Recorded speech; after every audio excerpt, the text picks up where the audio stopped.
इन 12 लोगों से सदैव दूरी बनाकर रखिए, कभी नुकसान में नहीं रहोगे। वे लोग कौन हैं जिनसे हमें बचकर रहना चाहिए?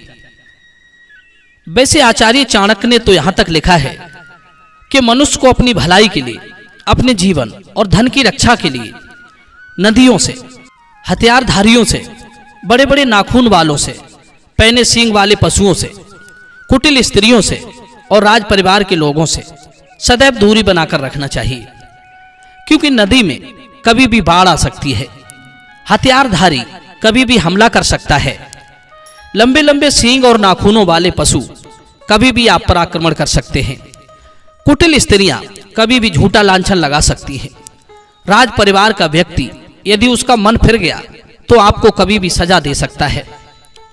कहते हैं इन सब पर विश्वास करना बड़ा घातक हो सकता है, इनसे सदैव बचकर रहना चाहिए। अब मैं आपको बताता हूं कि इनसे अलग और कितने लोगों से हमें दूरी बनाकर रखना चाहिए। आइए इस कहानी से समझते हैं। दर्शक बंधु, किसी जंगल में एक गधा रहता था। काफी समय से पानी न बरसने के कारण जंगल में उगने वाली घास, पेड़ पौधे सूखने लगे। जंगल के उन जानवरों के सामने भोजन का संकट खड़ा हो गया था जो घास फूस खाकर अपना पेट भरते थे। सब भोजन की तलाश में इधर उधर भटकने लगे। एक दिन गधा टहलता हुआ एक ऐसे स्थान पर जा पहुंचा जहां हरी हरी घास का एक बगीचा बना हुआ था, जिस पर अभी किसी जानवर की नजर नहीं पड़ी थी। गधे ने क्या किया, उस घास के बगीचे को अपने अधिकार में ले लिया। वो दिन रात उसकी रखवाली करने लगा। अन्य किसी पशु को वो घास नहीं चरने देता था। गधे की जिंदगी बड़े आनंद से गुजर रही थी। धीरे धीरे उस घास के बारे में जंगल के अन्य जानवरों को पता चल गया। वे उस घास को खाने के लिए ललचाने लगे, पर गधा उन्हें घास नहीं खाने देता था। संयोग की बात, एक दिन गधा बहुत बीमार पड़ गया। अब तो गधे को देखने वालों की वहां लाइन लगी रहती थी। उसके रिश्तेदार, सगे संबंधी, मित्र आदि सब लोग उसे देखने के लिए आते थे। अन्य अन्य प्रजाति के पशु भी गधे का हालचाल जानने के लिए आने लगे। गधे के पास कई प्रकार के जानवर हर समय बने रहते थे। उसकी तबीयत के बारे में पूछते रहते थे। गधे को यह देखकर बड़ी प्रसन्नता होती थी कि उसके चाहने वाले इस जंगल में सैकड़ों हैं। देखो, आज मैं बीमार पड़ गया तो ये सब मुझे देखने के लिए आए हैं। पर वो ये भूल गया कि ये सब जानवर उसके लिए नहीं, उस घास को खाने के लिए आए हैं जिसकी वो मुद्दतों से रखवाली कर रहा है। मित्रों, अब तो जो भी जानवर आता था वो पहले पेट भर के उस बगीचे में घास चरता था। उसके बाद गधे की तबीयत के बारे में पूछता था। गधे को लगता था कि वो उसे देखने के लिए आए हैं। 2-4 दिन में ही गधे का पूरा बगीचा जंगल के अन्य जानवरों ने चर लिया। इधर गधे की तबीयत में जब कुछ सुधार हुआ तो वो घास चरने के लिए अपने बगीचे में गया। बगीचे में घास का तो नामो निशान ही नहीं था। पूरा बगीचा एकदम सपाट पड़ा था।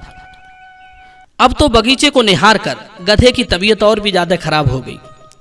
सोचने लगा, इसका मतलब मुझे देखने वालों की भीड़ तो सिर्फ दिखावा थी, वे सब घास चरने ही आते होंगे। उसके मित्र और रिश्तेदारों ने उस बगीचे की सारी घास चर ली थी।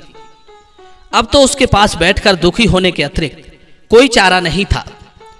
गधे को भी अब वो स्थान छोड़कर घास की तलाश में अन्यत्र जाना पड़ा। कहते हैं ऐसे लोगों से सदैव दूरी बनाकर रखनी चाहिए जो मतलबी हों, लालची हों, घमंडी और क्रोधी हों, धूर्त और धोखेबाज हों, जो मुंह के मीठे और मन के दुष्ट हों, जो चुगली करने वाले हों, जो झूठी गप्पे मारने वाले हों, जो जरा सी बात पर रुष्ट हो जाते हों और जरा सी बात पर प्रसन्न हो जाते हों। ऐसे लोगों से संबंध हितकारी नहीं होते। उनसे कभी ना तो व्यवहार चलाना चाहिए और ना ही मित्रता रखनी चाहिए। ऐसे लोगों से भी हमें दूरी रखनी चाहिए जो आपसे धन बल में बहुत अधिक हो। उनसे ना तो दोस्ती, ना दुश्मनी, ना रिश्तेदारी ही ठीक रहती है। इस संबंध में एक छोटा सा दृष्टांत मैं आपको और सुनाता हूं। एक बार भयंकर बाढ़ आ गई। बाढ़ में कई घर तबाह हो गए। उसी बाढ़ में एक कुम्हार का घर भी आ गया। उसके घर में रखे हुए कच्चे पक्के घड़े पानी में बह गए उसके सारे बर्तन उस बाढ़ में चले गए। हुआ ये कि 2 घड़े साथ साथ पानी में बहते हुए जा रहे थे। उनमें से एक घड़ा कच्चा था, मिट्टी का बना हुआ, और एक पीतल का घड़ा था। पीतल का घड़ा बहुत ही मजबूत था, उसे किसी बात का कोई भय नहीं था। वो निर्भय होकर पानी में बहता हुआ चला जा रहा था। और उस कच्चे घड़े को भय बना हुआ था, कहीं मैं किसी पेड़ या चट्टान से न टकरा जाऊं, वरना मेरी जिंदगी खत्म हो जाएगी। उधर उस पीतल के घड़े ने मिट्टी के घड़े को बहुत मायूस और भय में देखा, तो वो पूछने लगा, अरे भाई, तुम डरते क्यों हो? तुम मेरे पास पास ही रहो। कोई वृक्ष या चट्टान पड़ेगी तो मैं उससे भिड़ जाऊंगा और तुम्हें बचा लूंगा।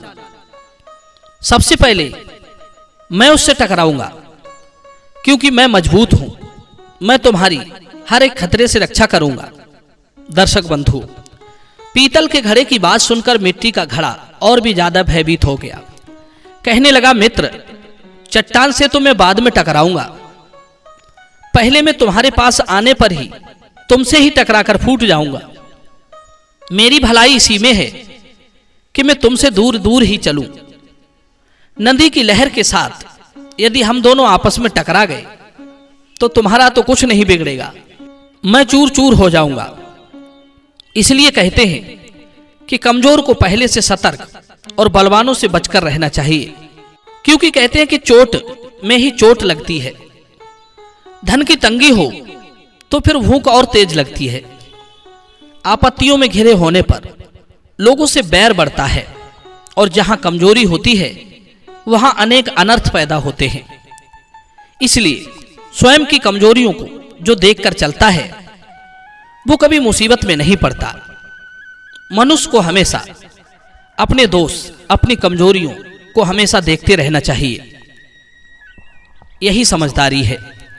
दर्शक बंधु, तो चलिए मिलते हैं अगली वीडियो में एक नई ज्ञान चर्चा के साथ। आप सभी का बहुत बहुत धन्यवाद। जय श्री कृष्ण।